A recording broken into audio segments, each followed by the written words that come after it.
তোমাদের ভালোবাসার আশীর্বাদ মাথায় নিয়ে গুড মর্নিং জানিয়ে আজকে দিনটা শুরু করে ফেললাম। তা আমি তো বোলপুর যাবার জন্য অলরেডি রেডি হয়ে গেছি বোলপুর যাবার জন্য। তো আমার টার্জন ওই দূরে দাঁড়িয়ে আছে, তা আমার টার্জন দাঁড়িয়েছে, টার্জন নিয়ে অবশ্যই বোলপুর চলে যাব। তার আগে দেখো তোমাদের একটা জিনিস দেখাচ্ছি, দেখো কালো। যাই হোক, বোলপুর যাবার জন্য তো রেডি। আজকে একটু সময় যাব। আজকে যাব শ্রীনিকীর্তন। আমাদের বাড়ি থেকে না করে 20 কিলোমিটার হবে। তা চলো শ্রীনিকীর্তন যে দেখি ওইখানকার মার্কেটটা কেমন। তো চলো আজকে শ্রীনিকীর্তন।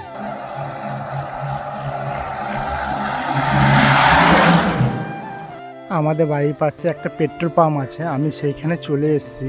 তো তোমাদের একটু পেট্রোল পাম্পটা একটু জুম করে দেখায়। তারপরেই পড়ে যাবে শান্তিনিকেতন মেডিকেল কলেজ। এইখানে 1 টাকা ফ্রিতে চিকিৎসা হয়, আর এটা হচ্ছে তার প্রতীক্ষালয় বসার জন্য। তো চলো, আমি প্রায় চলে এসেছি শ্রীনিকীর্তন।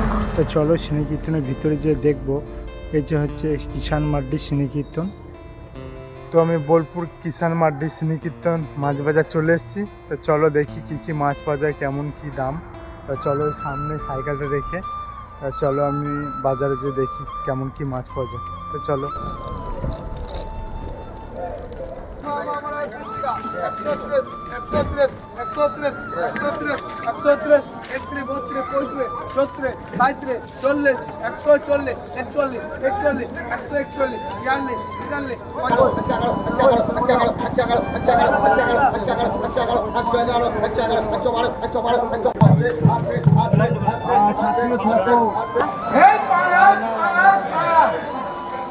আমার মাছ কেনা হয়ে গেছে। বোলপুর থেকে বেরিয়ে আমি গ্রামের উদ্দেশ্যে চলে এসেছি। এখন আছি রজতপুরে।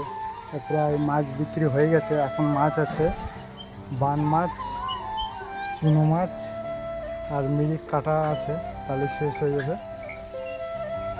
রজতপুরে আছি, তা দেখলে আমার মাছ কি রয়েছে। তা চলো দেখি, আর এরপরে কাস্টমার কি হয় আর মাছ কাটা কখন। এইমাত্র বাড়ি চলে এলাম মাছ বিক্রি করে।